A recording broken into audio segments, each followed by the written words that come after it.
सुप्रभात विद्यार्थियों। पिछली क्लास में हमने अपवाद देखे थे संधियों के। आज हम अपवाद देखते हैं और उत्व संधि का।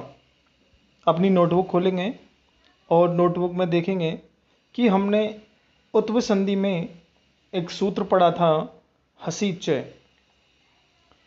उस सूत्र में वहाँ लिखा हुआ है कि हमें प्लस से पहले विसर्ग और ए होना चाहिए हमारे पास, यानी हमें प्लस से पहले ए और विसर्ग मिले और प्लस के बाद में हस प्रत्याहार यानी है ये रेलेव है और किसी भी वर्ग का तीसरा, चौथा और पांचवा वर्ण यदि हमारे पास हो तो हम ऐसी स्थिति में हमने ए और विसर्ग के स्थान पर ओ आदेश किया था। ये हम पहले पढ़ चुके हैं, एक बार पढ़ देख लें। विसर्ग से पहले ए और विसर्ग प्लस से पहले ए और विसर्ग है हमारे पास और उसके बाद में हस प्रत्याहार है, तो विसर्ग प्लस से पहले जो हमारे पास विसर्ग और ए होगा उसके स्थान पर हम ओ करेंगे। एक ये सूत्र देखा था हमने। इसी के बाद में हमने एक सूत्र और देखा था इसी में। उसमें हमने देखा था कि भो भगो अघो ए और आ, इनके बाद विसर्ग हो और उसके बाद प्लस के बाद में हमारे पास अस प्रत्याहार हो, यानी उसमें हमारे पास स्वर है या रेलेव है और किसी भी वर्ग का तीसरा, चौथा और पांचवा वर्ण हमारे पास हो। तो ऐसी स्थिति में हमने विसर्ग के स्थान पर यह आदेश किया था। अब यहाँ पर हम देखते हैं पिछला सूत्र जो हमने देखा था कि प्लस से पहले हमारे पास विसर्ग और ए होना चाहिए। अब यहाँ इस सूत्र में जब हमारे पास तीन पद दे रखे हैं, भो भगो और अघो, तो इनमें तो कोई हमें परेशानी है ही नहीं कि हमें तो केवल इन तीन शब्दों के बाद ही जो कार्य करना है वो फिक्स है। लेकिन हमारी परेशानी यहाँ आती है हमें कि इसमें दे रखा है कि ए और आ भी दे रखा है कि इन तीन शब्दों के अलावा यदि हमारे पास ए और आ हो और उसके बाद अस प्रत्याहार हो तो हमें विसर्ग के बाद या विसर्ग के स्थान पर हमें ये आदेश करना है। ये था। और अस प्रत्याहार में हमारे वही वर्ण आते हैं जो हस में थे, केवल अस में हमारे पास स्वर ज़्यादा है। हस में स्वर नहीं है और अस में हमारे पास स्वर हैं, तो बाकी और वही वर्ण हैं। तो यदि अब हमारे पास स्थिति बनती है कि यदि हमें विसर्ग से पहले ए मिल गया तो हमारे पास ए दोनों नियमों में है, हसी च में भी है और भो भगो में भी है, दोनों ही सूत्रों में ए बता रखा है। तो हमारे पास विसर्ग से पहले ए मिलता है तो हम ऐसी स्थिति में विसर्ग के स्थान पर ओ करें या ए करें। हमारे पास दो ऑप्शन है अब कि विसर्ग के स्थान पर हमें यह करना है या ओ करना है। तो ऐसी स्थिति में इस कन्फ्यूजन को दूर करने के लिए हमारे पास एक सूत्र आता है, हली सर्वेशम। तो ये कहता है कि हलों का, हली सर्वेशम यानी सारे हलों का, हल यानी व्यंजन का अगला जो सूत्र है लोप है साकल्यस्य, इसके द्वारा ये कहता है कि उनका लोप हो जाता है। हली सर्वेशम सभी हलों का, व्यंजनों का लोप है साकल्यस्य लोप हो जाता है। यानी लोप हम पहले पढ़ चुके हैं, लोप का मतलब उसे हम हटा देते हैं, लोप का मतलब होता है हटाना।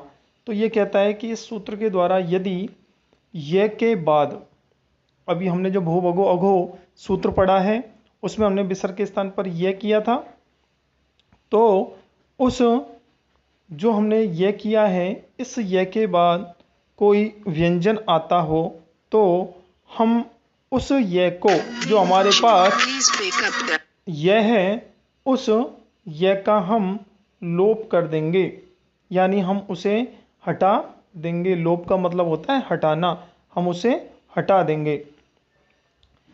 अब हम इसको और अच्छे से समझें। उदाहरण हम जो पहले पढ़ चुके हैं उन्हीं उदाहरणों से समझा रहा हूँ मैं आपको, ताकि आपके समझ में आ जाए। अब हमारे पास जैसे यहाँ पर एक उदाहरण है कि मन है प्लस हर है। अब यहाँ हमने देखा कि प्लस से पहले हमारे पास विसर्ग भी है और ने में ए भी है, और प्लस के बाद हमारे पास अब है। तो है हमारे दोनों ही नियमों में आ रहा था, हंसी चय में भी आ रहा है और भूभगों में भी आता है।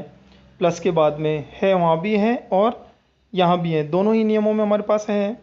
और प्लस से पहले विसर्ग और ए हमारे पास दोनों ही जगह हैं। ऊपर हमें केवल ए था हंसी चय में, जबकि भूभगों में हमारे पास ए और आ दोनों हैं, तो हमारे पास यहाँ ए आ गया। अब हम ऐसी स्थिति में विसर्ग के स्थान पर ओ करें या यह करें, हमारे पास ऐसी स्थिति बनती है। तब हमें याद रखना है कि अभी हमने सूत्र में पढ़ा था कि हली सर्वेशम और लोपे साकल लक्ष्य के द्वारा जो हमारा सूत्र है वो यही कार्य करता है कि जो यह हमारा आया है, इस यह के बाद यदि कोई भी व्यंजन आता हो, कोई भी व्यंजन आता हो, तो उस लय का हमें लोप कर देना है, यानी उस यह को हमें हटाना है। अब यहाँ हमारी स्थिति बनी थी विसर्ग के स्थान पर यह की और ओ की, दोनों की स्थिति बन रही है। क्यों? क्योंकि आगे हमारे पास क्या है और प्लस के बाद है हमारे पास दोनों नियमों में था। लेकिन यहाँ है जो है वो हमने अभी जो दो सूत्र देखे हैं, लोपे साकलस और हली सर्वेशम, उसके माध्यम से प्लस के बाद यदि हमारे पास व्यंजन मिलता है हमें, तो हमें वहाँ पर यह नहीं करना है, यह को हमें वहाँ आदेश नहीं करना है, यह हमें नहीं जोड़ना है, वहाँ हमें यह का लोप करना है और हमें वहाँ पर ओ ही करना है। जब आगे क्या हो, व्यंजन हो, तो हमारा इस तरह से ये पद बना मनोहर है। एक उदाहरण और देखते हैं इसका, और अच्छे से समझ में आ जाएगा आपके। जैसे हमारा अगला उदाहरण है सरह प्लस जय। यहाँ हम देखते हैं कि हमारे पास प्लस से पहले विसर्ग भी है और रे में ए भी है और आगे हमारे पास जय है, और जय हमारे पास दोनों ही नियमों में आ रहा था।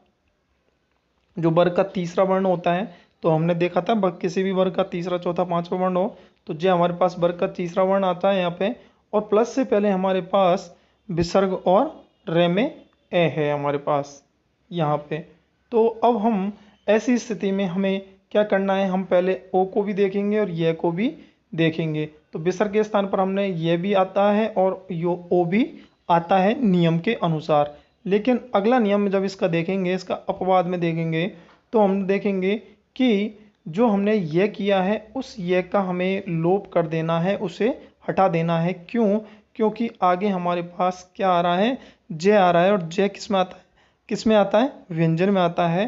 तो जब आगे प्लस के बाद में व्यंजन आता हो तो ऐसी स्थिति में हम यह का लोप कर देंगे, यानी उस यह को हम नहीं लिखेंगे, वो यह आदेश वहाँ पर नहीं होगा, यह नित्य होगा। नित्य का मतलब हमेशा होगा, तो वहाँ पर यह का लोप हो जाएगा। और ऐसी स्थिति में केवल और केवल हमें ओ आदेश करना है। तो ऐसी स्थिति में ओ आदेश करेंगे तो हमारा पद बन जाएगा सरोज है। तो इस तरह से हमारे दोनों ही पद बने मनोहर और सरोज। तो हमें ध्यान रखना है कि हमें ऐसी स्थिति में जब हमारे पास दो नियम हैं और दोनों नियमों में हमारे पास एक ही जैसे वर्ण आते हैं प्लस के बाद में, तो हम उस ऐसी स्थिति में विसर्ग के स्थान पर हम ओ करें या यह करें, तो वहाँ हमें ये लोपे साकल्यस्य और हली सर्वेशम के द्वारा जो बताया गया है वो सूत्र याद रखना है, नियम याद रखना है कि यह आने के बाद हमें यह भी देखना पड़ेगा, यह यदि आता है हमारा विसर्ग के बाद में, तो हमें वहाँ पर यह बात भी ध्यान रखनी होगी कि प्लस के बाद कोई व्यंजन तो नहीं है। यदि प्लस के बाद कोई व्यंजन है तो हम वहाँ यह का आदेश नहीं करेंगे, हम वहाँ ओ का आदेश करेंगे।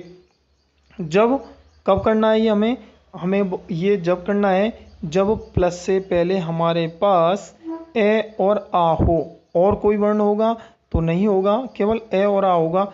ये कहीं आप इसमें देखने लग जाओ कि भो भगो अगो में भी यही देखने लग जाओ तो वहाँ अन्वय नहीं होगा, ये तो फिक्स शब्द हैं, इनमें तो जो बनता है वही बनेगा। केवल हमें कहाँ देखना है, प्लस विसर्ग से पहले, प्लस का जो विसर्ग है उससे पहले क्या होगा, ए और आ होगा, तब हमें ये स्थिति देखनी है।